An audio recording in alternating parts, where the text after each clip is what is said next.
વડોદરામાં railway track પરથી વિસ્ફોટક જેવો પદાર્થ મળવાનો જે મામલો છે, હવે પોલીસ સઘન તપાસમાં ફરિયાદી પોતે જ નીકળ્યો છે ષડયંત્રકાર। લાઇનમેન તરીકે કામ કરતા મુસ્તાક અલી સૈયદે રચ્યું હતું કાવતરું। સારી પ્રશંસનીય કામગીરી બતાવવા માટે ષડયંત્ર રચ્યાનો ખુલાસો થયો। પોલીસે આરોપી લાઇનમેન મુસ્તાક અલી સૈયદની કરી છે અટકાયત। રેલવેમાં 3 વર્ષ માટે હંગામી લાઇનમેન તરીકે કરતો હતો કામ। લગ્ન પ્રસંગે વપરાતો કોલ પાયરો નામનો વિસ્ફોટક પદાર્થ મૂક્યો હતો।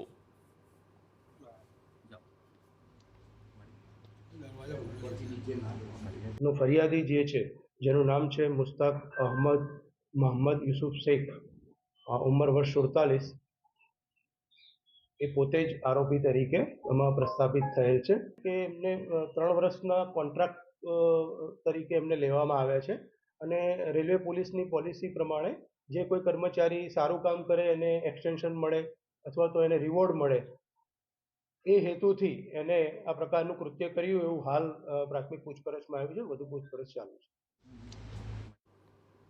રેલવે પોલીસ અને શહેર પોલીસની સંયુક્ત કામગીરીથી આ કેસનો ભેદ ઉકેલાયો છે। સાથે જ આરોપીને ઝડપી તેની વિરુદ્ધ જાન, માલ અને સરકારી સંપત્તિને નુકસાન પહોંચાડવાની પ્રવૃત્તિનો ગુનો નોંધી વધુ કાર્યવાહી હાથ ધરાઈ છે। સાથે જ રાષ્ટ્રીય સુરક્ષા એજન્સીએ પણ આ તપાસમાં જોડાઈ છે।